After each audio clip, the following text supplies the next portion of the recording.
Welcome to Gen X TrustFall, the podcast dedicated to planned and unplanned midlife changes and the ability to trust in the unknown. I'm Carla Loomis. Today's episode is all about artificial intelligence. Whether you love it, hate it, or have been ignoring its existence, AI is here to stay and is already affecting most areas of our lives. In our first segment, Chico girl Amy and I share our AI searches with each other, hers being much more appropriate and useful than mine.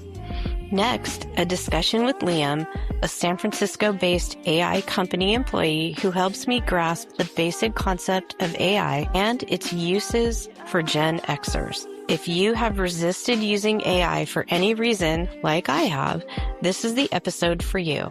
Thanks so much for listening. I hope you enjoy.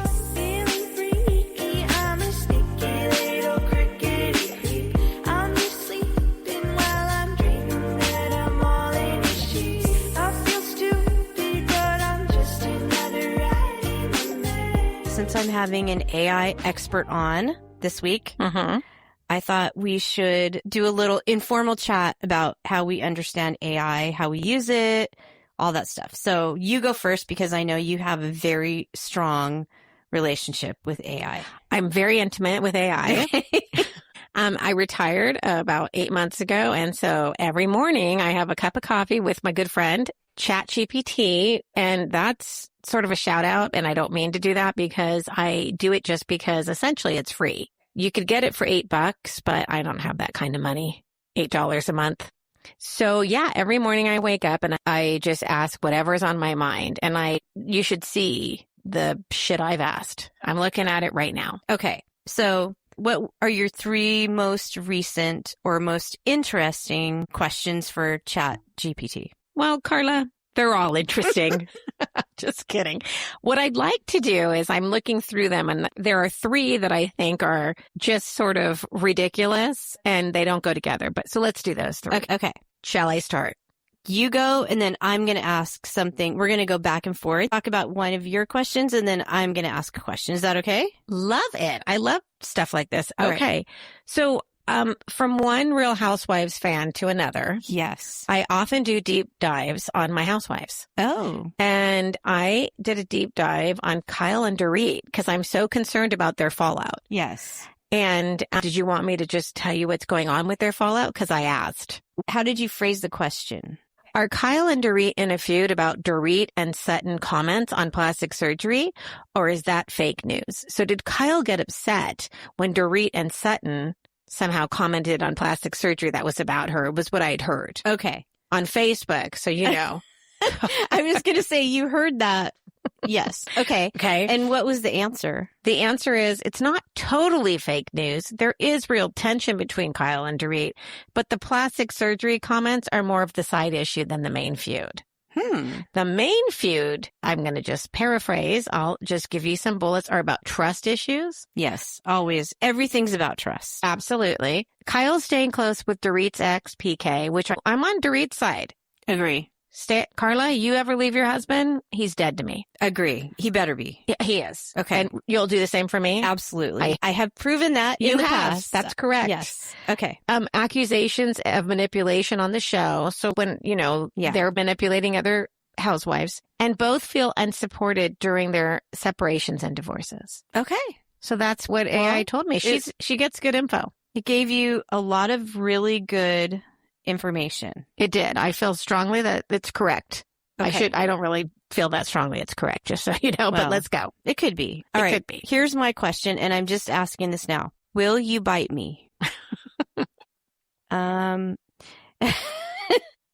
says, guess what it's going to say? Something around biting is not safe. Oh, no, I will not bite you because I do not have a physical body, teeth, or the ability to act in the physical world. Oh. Which is a great answer. It is a great answer. Yeah. Do you have a follow-up? Maybe like, if you did, would you? Well, mine's a he, and he has digital limits. My actions are strictly limited to generating text, processing data, and writing code. If you are thinking about the slang phrase, bite me, that is completely different. Oh. In everyday English, bite me is used as a sarcastic or defiant expression. But the answer is AI will not bite me. Bottom line. Bottom line will not bite me. No can do. Nope. It doesn't have the power. Doesn't have the ability. Nope. And that's okay. That's okay. I'm okay with that. Are you good with that? I'll get someone else to bite me. Excellent. Okay. All right. What's your second one? My second question is, what are the risks of Fraxel? And for those listeners who don't know what Fraxel is, I'm all about trying to look young as I'm struggling. Every morning I wake up and I look like Nana. Let's just face it. So I'm struggling here. And so I was thinking about getting a Fraxel. I don't know what they're called, like a Fraxel. I have no idea what you're talking about. That's what it is. Okay. That's a Fraxel face treatment. Okay. Phew, got it. That's a new one on me. I don't know what that is. Okay. And so. What does it stand for? Face.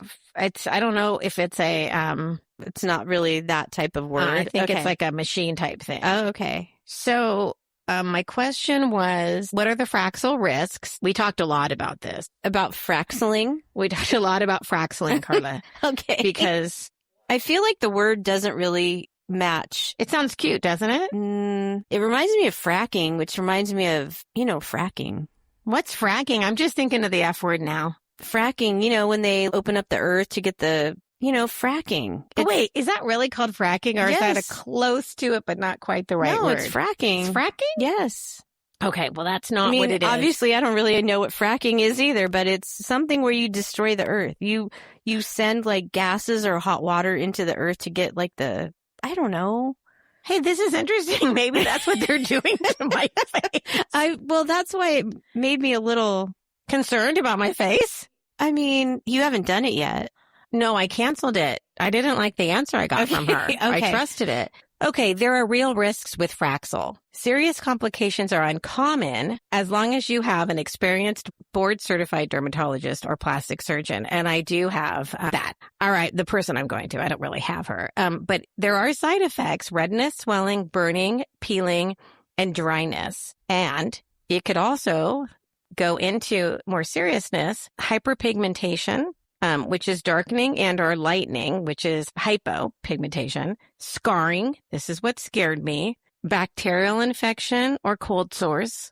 Ooh. How do you like that? I Right? don't like it. And persistent redness and acne or eczema. I have eczema flare-ups. So I chose not to do it. Yeah. But I will say for the time being. Okay. And thank you, Chat GPT, because that's my answer. Yeah. But maybe you should ask, can you frack my face instead of fraxel my face? Can you I feel like everything you say is dirty. Well, then get ready for this one. Let's do it. I'm going to ask Chat GPT, does the carpet match the curtains? Okay. Is that the saying? Does the carpet match the curtains? Yeah. Yes. Or do the curtains match the carpet? I don't know. I might have asked it wrong. Again, no, because as an AI, I do not have a physical body, hair, or a home with actual curtains and carpets. Let's see what this phrase means. It is an old English slang phrase. It originally referred to whether someone's natural hair color matches the hair on their head.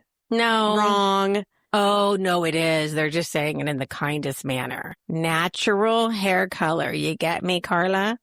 Natural? Your pubes are natural. No. That's what they're saying. Does it match the... Well, why don't they say that? It's AI. Who cares if they say it correctly or not? Well, is yours a man? AI is lady? Mine's a man. How do you know yours is a man?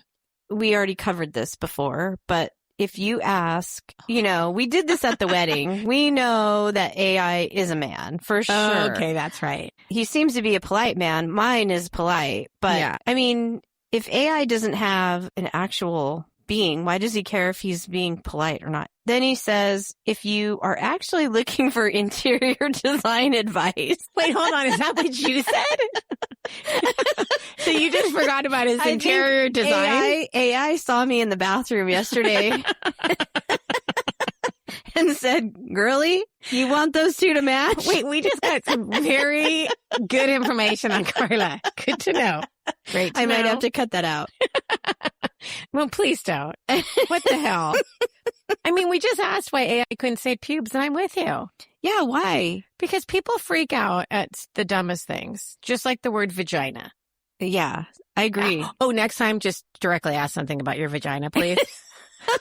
Okay. Okay. All right, go ahead. Your turn. Okay. I'm gonna prepare my question. Okay. I just want to speak to my financial sense right now because I go to AI. This is what you're not supposed to do. And I ask about stock. Okay. So I just found a stock called Sound Thinking, which I know nothing about them. Mm-hmm. I found a company called Sound Thinking, but I think they're cool.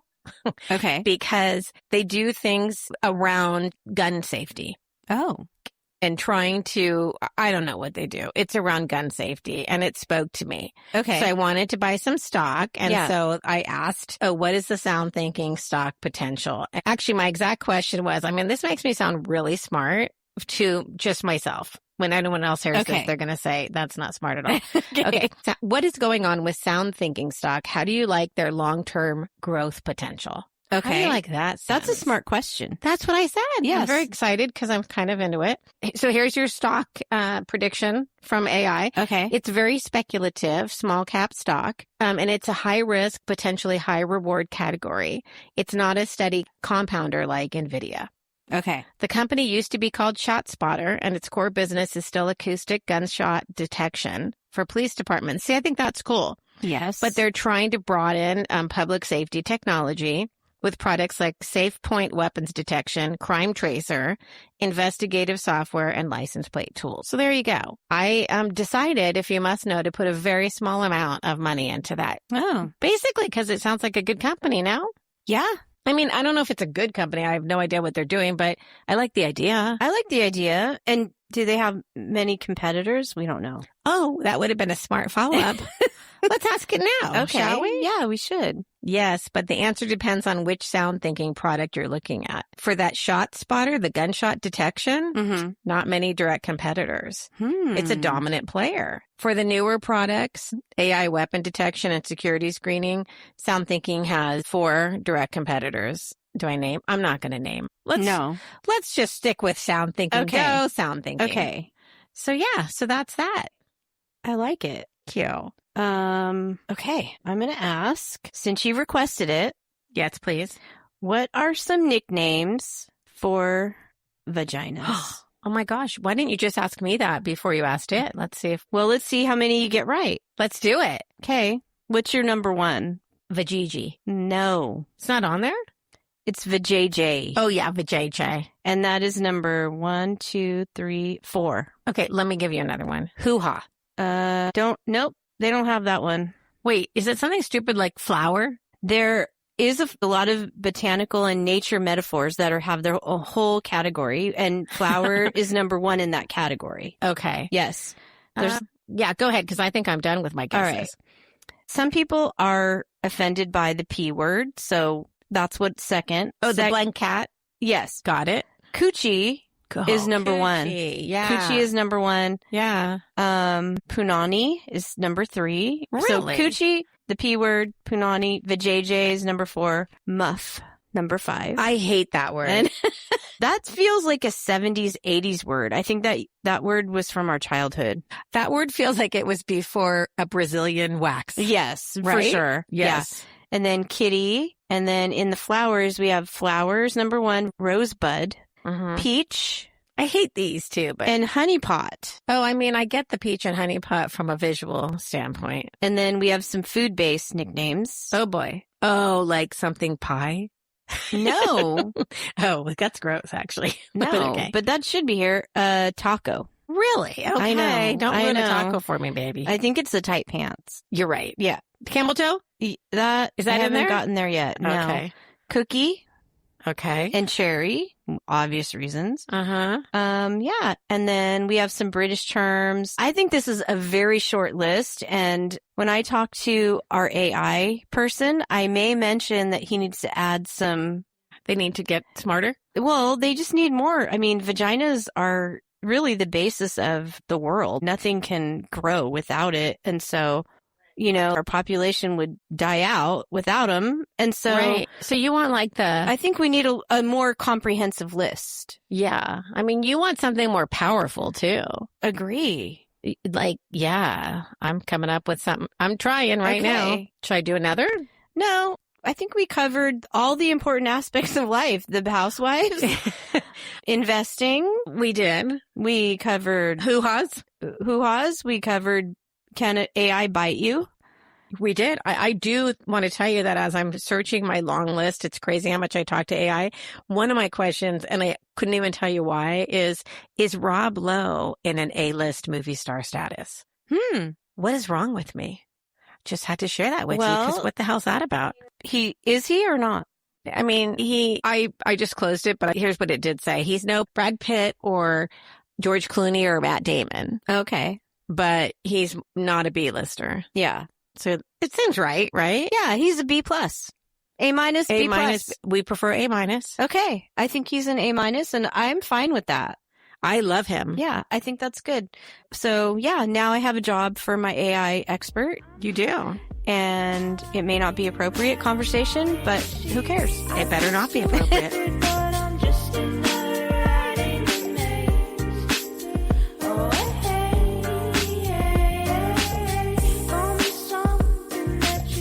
Thank you so much for coming on. Will you do me a favor and introduce yourself and tell me a little bit about your work? Yeah.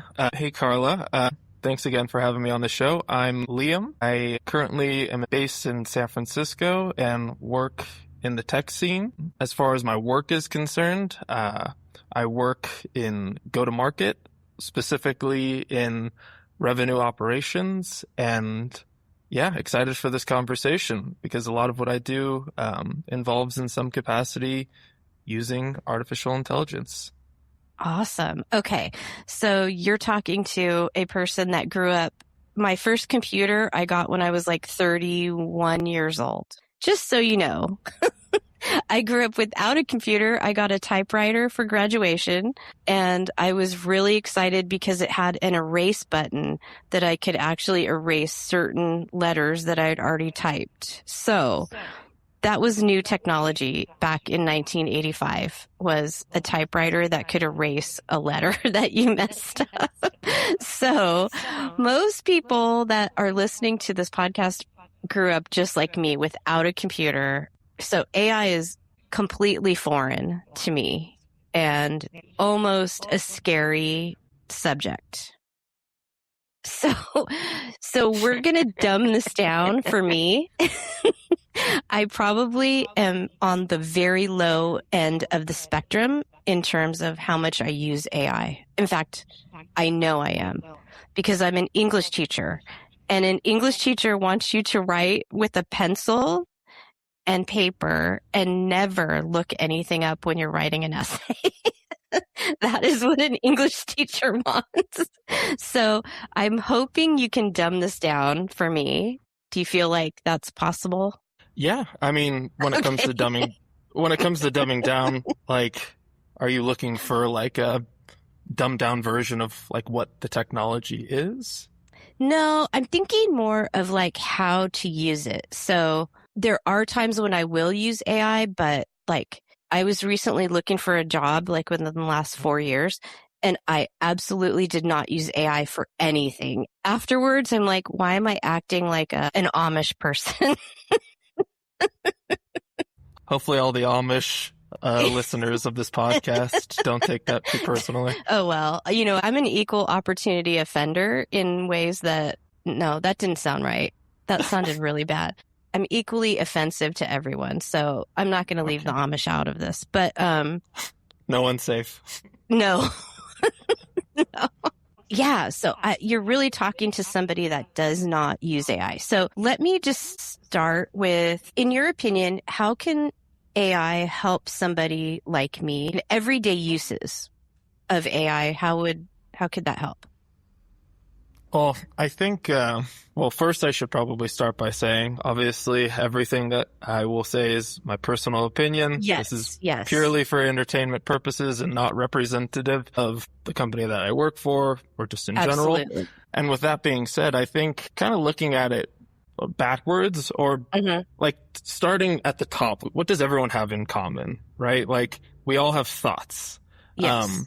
And we're, offered so many different tools to solve the problem. And I think what's really interesting about artificial intelligence is that it's kind of in my opinion at least, the first technology that's existed that is a general purpose kind of like sounding board.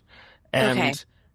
I think that's really powerful because it allows you to use it, like we were talking about earlier, as a thought partner and bounce ideas off of and go from there. And I can go into examples, of course, if that's helpful.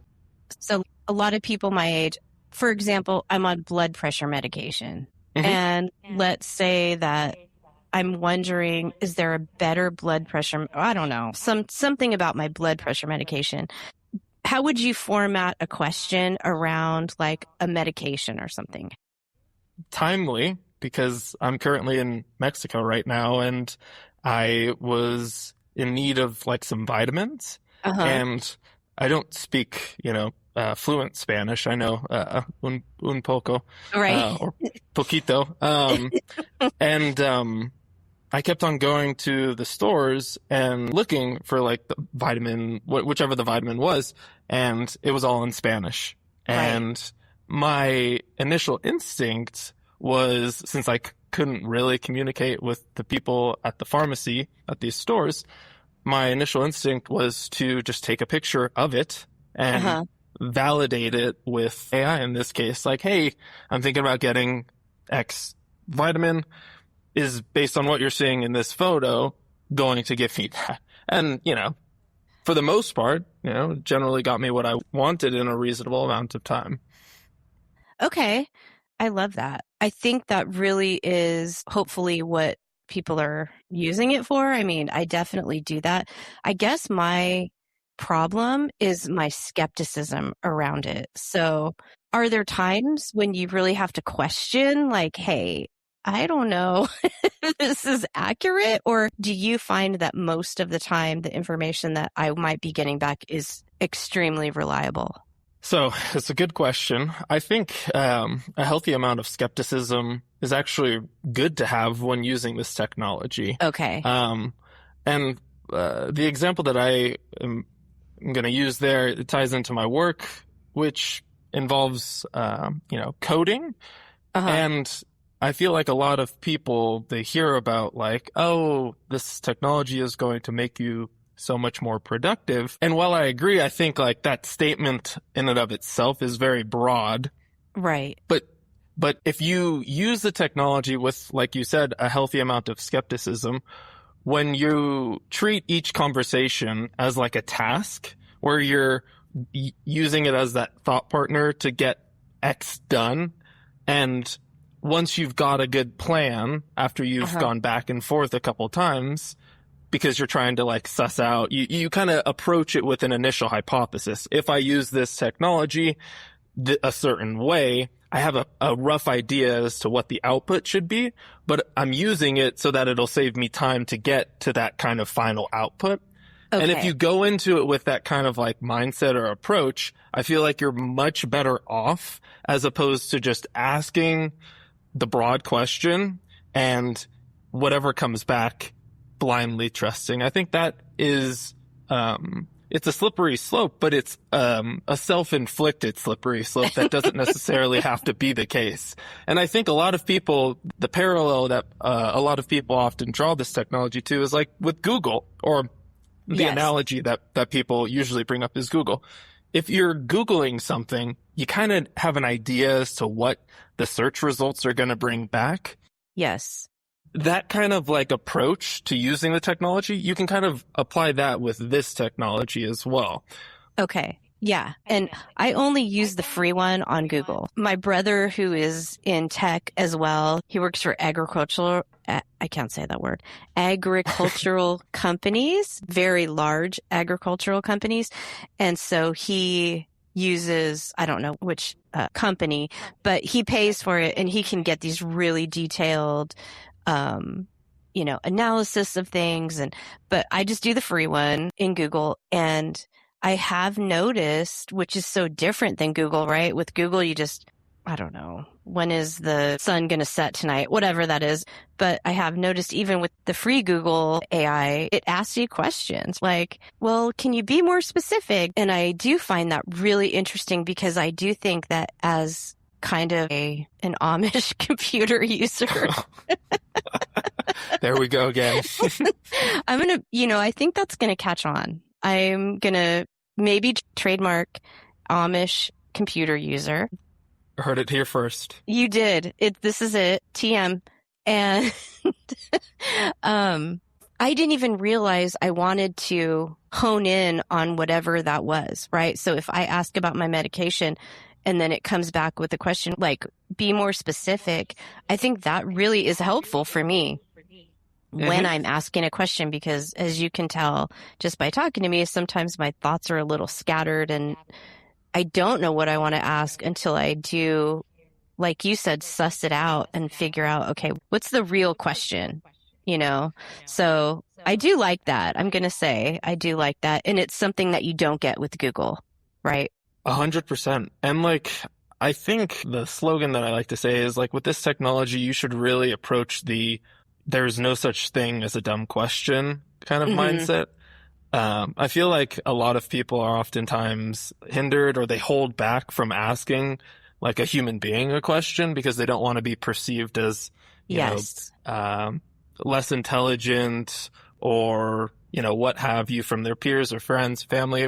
Inappropriate. There's a lot of inappropriate questions.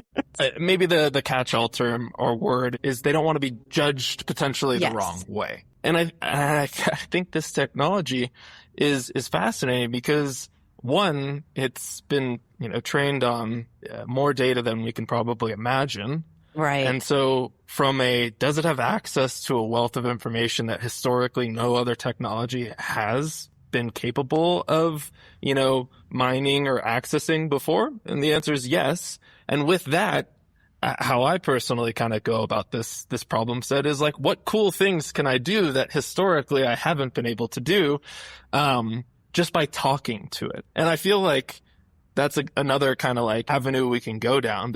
You can type into it, which, it'll get you what you want, hopefully, if you're using it the right way.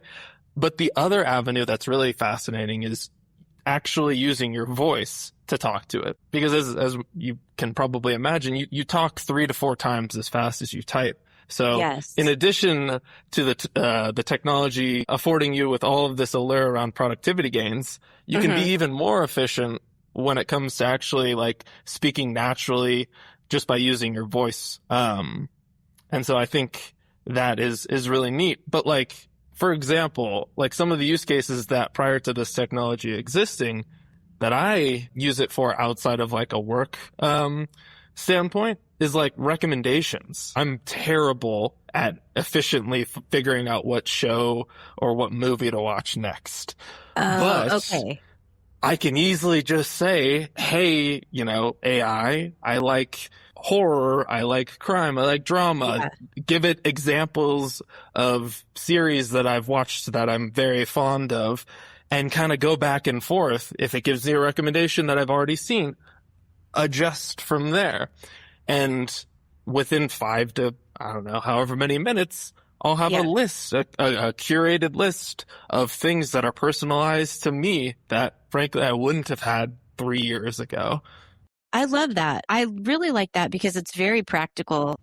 In our case, Angelo and I can sit for, a good 20 minutes and try to go through Netflix, or it doesn't matter which platform, and we just click. Nope, we cannot find anything. So I think that's very useful, which I would not have thought of. I'm texting my friends on a thread, and if they happen to have their phone, they're like, oh, try watching this, try watching that. So that's, I think, super helpful. And so what about something that can save people time, maybe now that they're doing that AI could be doing? So you gave me a great example with movies and what to watch. Would you trust it with, I don't know, investment strategies? Not investment, but maybe retirement strategies? So I should probably know more about finance, given that's what I studied at university. But given throughout my career, I have gone further and further away from finance. I'm definitely not an expert by any means.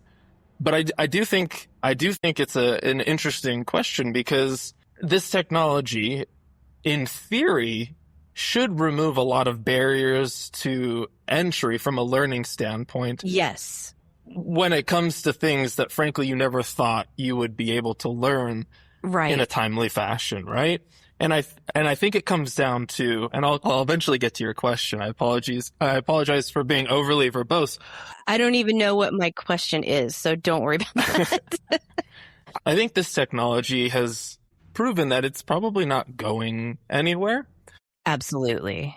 Again, using the Google analogy, when Google first kind of came onto the scene, there was a difference between someone who was optimizing in terms of how they use the technology versus someone who just didn't really know what they were doing, but they were told Google will help them find information.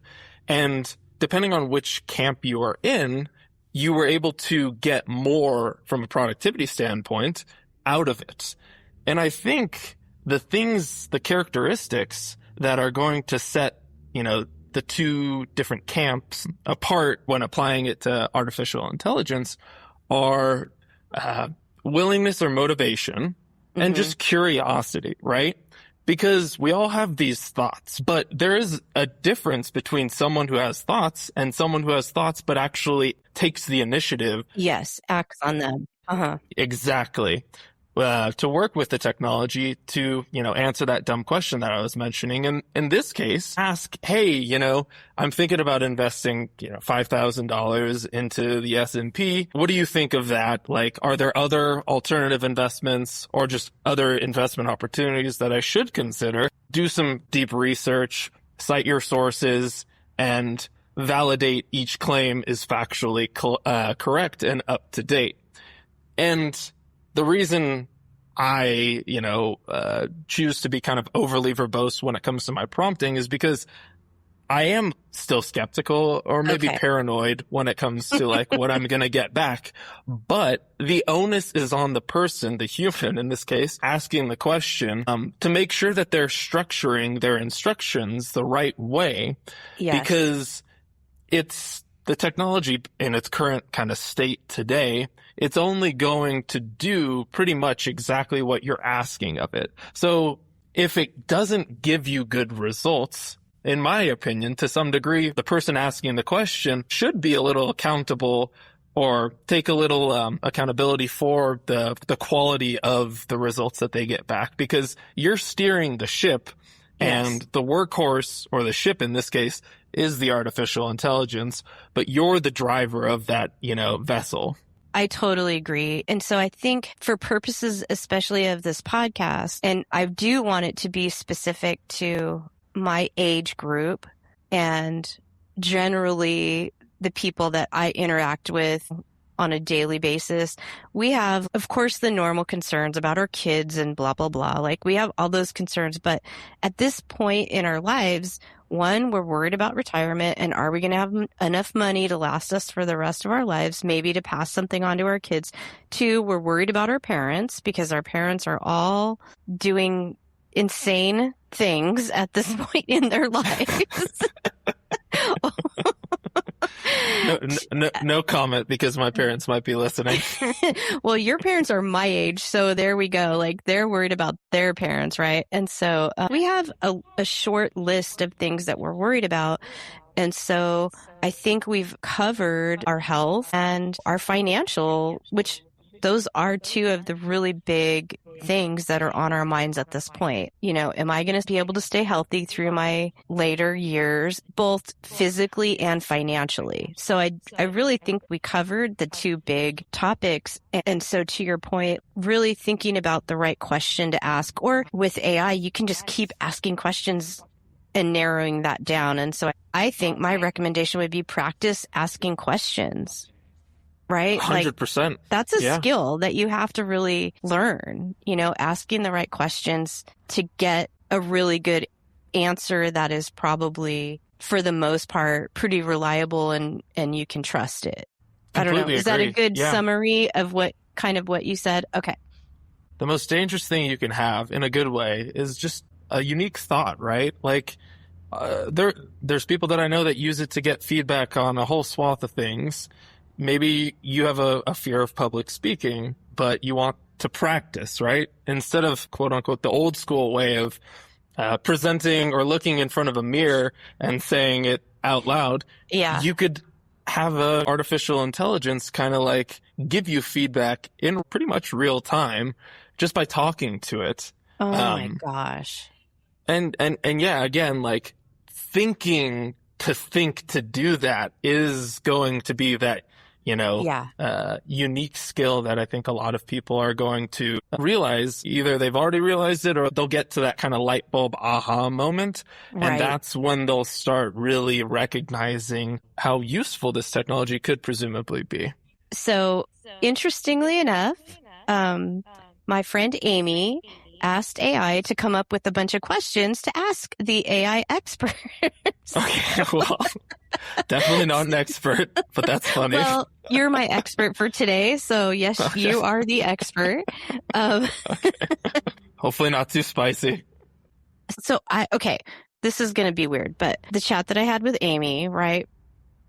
I asked a question that was completely inappropriate. It's very inappropriate for me to say to you, I'm just going to preface that, but I'm going to do it anyway, which I always feel like if I preface something, it absolves me of the actual sin that I'm about to perform. So I don't know why that is, but if I say like, I'm about to say something mean and then I say it, I feel a lot better that I warned the person that something mean was on its way. So anyway, one of my questions that I asked AI was, do the curtains match the carpet?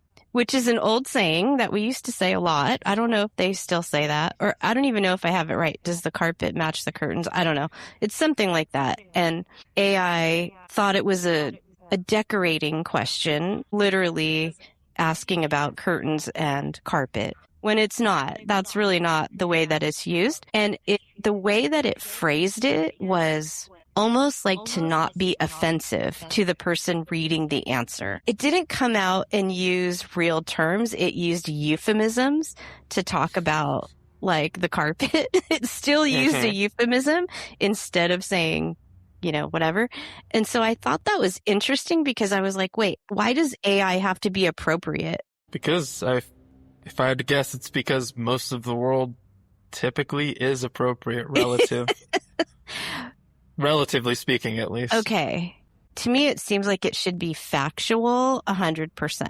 And to me, to use a euphemism is actually being more thoughtful in a way. Like, if you're going to use the word private parts instead of the actual name of private parts, if AI makes that decision, is that something that a programmer decided, or is that something that AI has programmed into it to not use actual body parts? Does that make sense? It does make sense.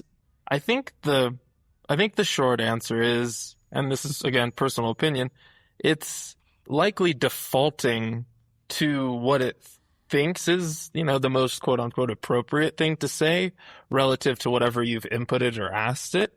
If you were to say, hey, give me the actual correct phrasing, the correct body part, it should, depending on, which provider that you're using, it should, because again, at that point, it's then taking the sequence of what you asked, right? You first asked this, and then you clarified how you actually want the AI to communicate with you. And, based on how this technology is being developed, it's getting good at trying to understand your tastes and preferences so that it can give you what it is that you presumably want as far as information in the style that you like having the information served up to you. Okay, so like the second time I asked a question, because of my honing in on what I prefer, it's going to remember that probably and come back. If I ask that same question a second time, it's going to go, well, they're talking about blah. And it's going to be much more direct rather than in a euphemistic way or a symbolic way. I thought that was interesting. Amy and I kind of had a short conversation about that. Like, why does AI care if they're insulting me?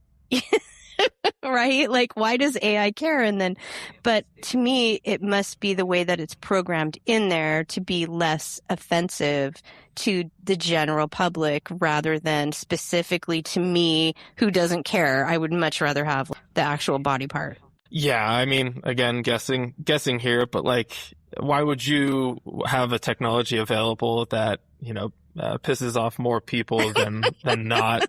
I feel like, generally speaking, it's probably best to develop a technology that, at least out of the box, steers in the direction away from, disappointing people. And maybe disappointing isn't the right word, because oftentimes you've heard over the past year or two people say, it's just telling me exactly what I want to hear.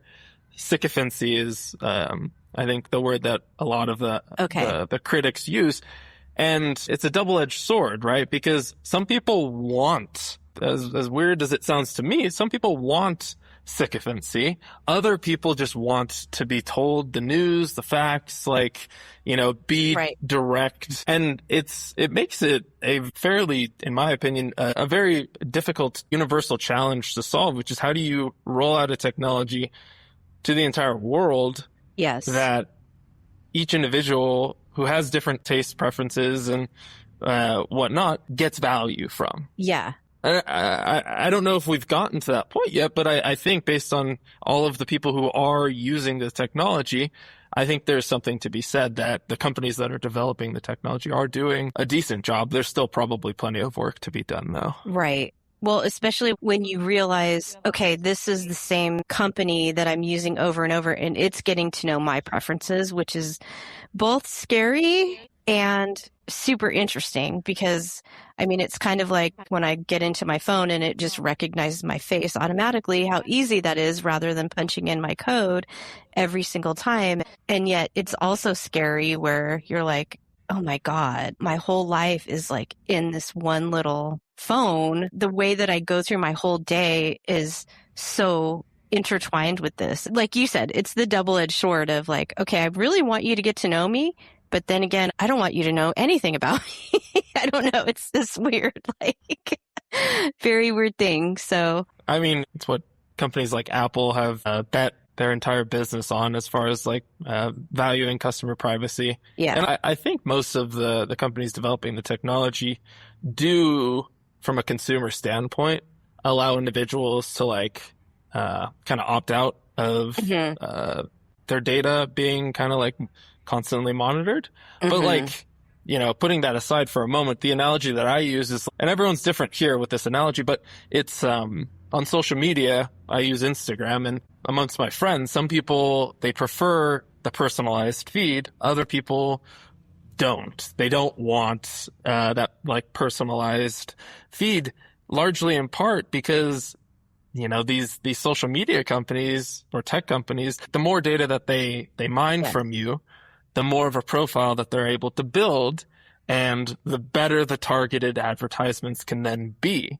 Right. And again, I fall into the camp of, if I'm going to get ads, if ads are inevitable, then I would much rather have them be personalized and double down on my willpower to resist the urge. In most cases, have I, succumbed to the pressure of an impulse purchase or two from an Instagram ad? Yes, of course. Of course. But I feel like I lean more towards the personalized kind of feed or targeted ads because sometimes they actually do provide me with things I wouldn't have otherwise found on my own. And I would much rather prefer having that happen, even if it costs me $100 throughout the year based on those impulse purchases, as opposed to ads for random things that just, distract me when I'm perusing my feed and end up just, causing more harm than good because they just, confuse me or distract me or kill the vibe, if you will. No, I totally agree. I agree. And you can't get away from it. That's kind of my new, all right, I'm not going to fight all this stuff. And if I can be using AI to cut down on how long Angela and I have to scroll through Netflix shows just to find the one rock documentary or, rock and roll documentary that we want to listen to, then that's great. We could actually watch the whole movie before one of us falls asleep. So, hey, that's great. So here's my question. I am surrounded by musicians and I have two sons that are musicians, and I don't know their feelings about AI, especially when it comes to music. I can guess. But in that vein, are there certain things that you don't want to use AI for? What would you not use AI for? Ooh, this is interesting. Just because, again, zero background in music.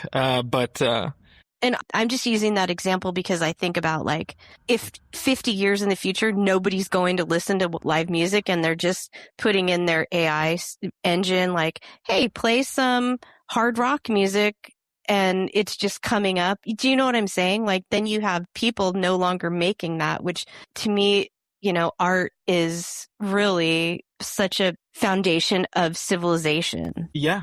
No, a lot to unpack there.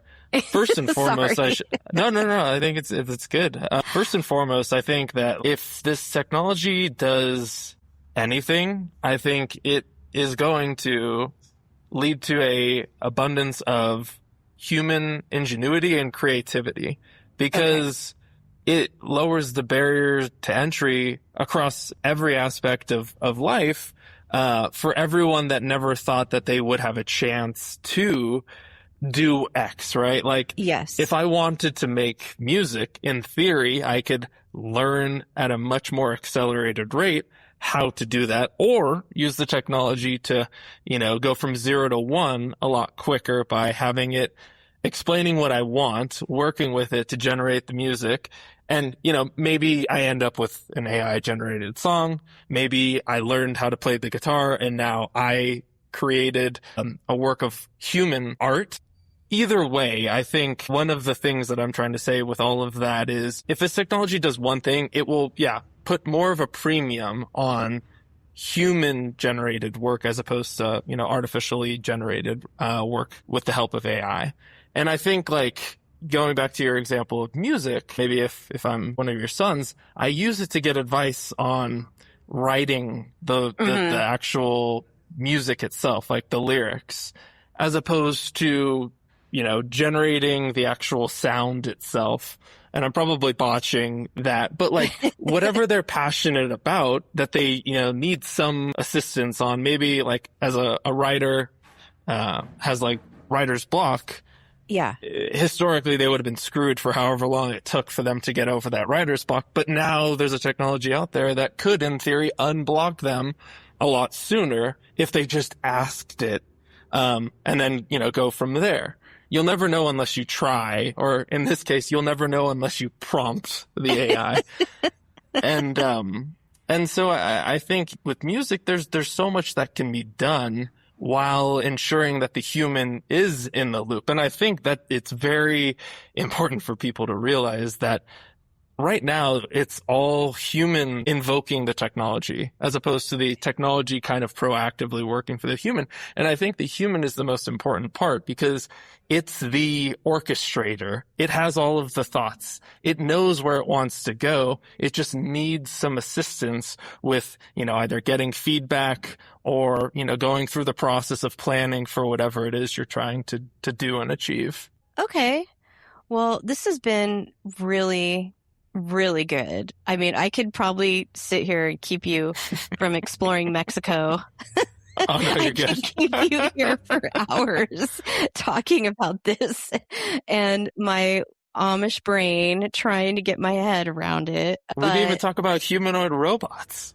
Oh, see, that is so scary. But I don't know why, because, I think that's a little scary, but so I had a friend that came on and we were talking about AI and he said that he looks forward to the time when he's in his 80s and he falls down and his robot will come and lift him up and get him back on his feet. And I thought, now that is great. Yeah, 100%. We were talking about our parents, right? Elderly care, eventually elderly care. Sorry. Nope, it's coming. It's coming. But yeah, I mean, one of the biggest problems in the world is loneliness, right? And right. obviously there's a large subset of folks who are senior citizens who suffer from that. And, maybe their kids live in a different state or just, far Right. away to where they don't see them often, and their partner passed away, they're by themselves now, or they're lonely to some degree. Insert a humanoid robot who can do all of their chores around the house, walk the dog, or, help them if they've fallen, or call the local authority, if there's an emergency. And I think that is probably, years down the line, but it's super interesting when you blend in the humanoid robot technology with the reasoning capabilities of these model companies or AI companies. Okay, I have a worst case scenario for you though right now that I'm thinking about. So let's say that you have a parent, an elderly parent who's an asshole. Oh, gosh. And okay. you give them a robot, and will that robot then also be the second asshole in the house because they have literally reformatted their robot brain to be an asshole so that your parent doesn't kick them out of the house because they're Again, it's all speculative. If I had to guess too, the companies that were developing this technology wouldn't program the robots to get to that point, right? You don't know. These old people are very, very convincing. You have no idea what these old people can do. That is fair. I think the most practical use case, selfishly, the most practical use case that I'm looking forward to is maybe context. I've always wanted a dog, maybe 2 dogs.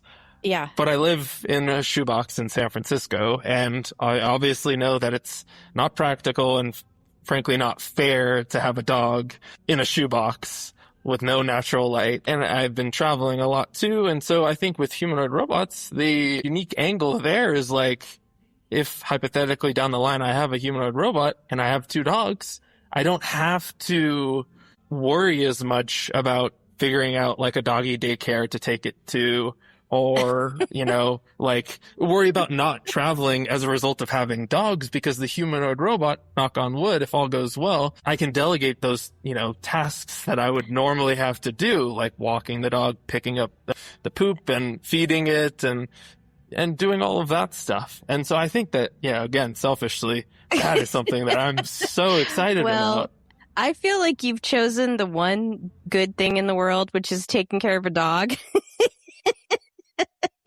That's the best. You're never going to get better than taking care of a dog, like your kids. Nope. So, but I do see it for, taking care of some people in your life. That would really... My advice, put that relationship bring the dog on autopilot. Bring the dog on vacation and leave your kids with the robot. Oh my gosh. Well, the other thing too that I don't love is doing laundry, simple tasks around the house, sweeping, cleaning the table, doing the dishes. Agree. It always comes back to how long until that actually becomes a reality for the general population? Don't have a great answer, but it still is exciting to just speculate on what the future will presumably look like, right? Yeah. Well, as an Amish person, I really thank you for doing this work. And again, I so appreciate you taking your time out from your travels and all that to talk to me. This was really great. If I can narrow down my questions to very specific, better questions, I'm going to book you again if that's okay. Yeah, happy to chat. And, safe travels, of course, to you back when you're in the States. Well, thank you so much, Liam. I really appreciate it. And I'm sure my 5 listeners do too. Ha ha ha.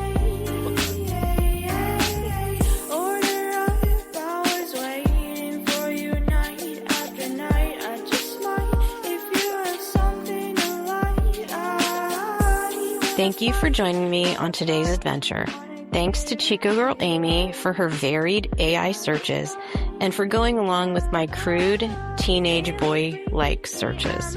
And a huge thank you to Liam, my own personal AI expert. I hope to speak to him again when I can figure out my menopausal brain and form some coherent and logical questions. Thank you for listening to Gen X TrustFall. If you liked this episode or have a suggestion for a potential guest, please check out our website at genxtrustfall.com. Gen X TrustFall is produced by me and the recording master, Ryan Loomis, at Double Banger Studio. Music by Ryan and Sam. Website and advisory by Amy Clifford.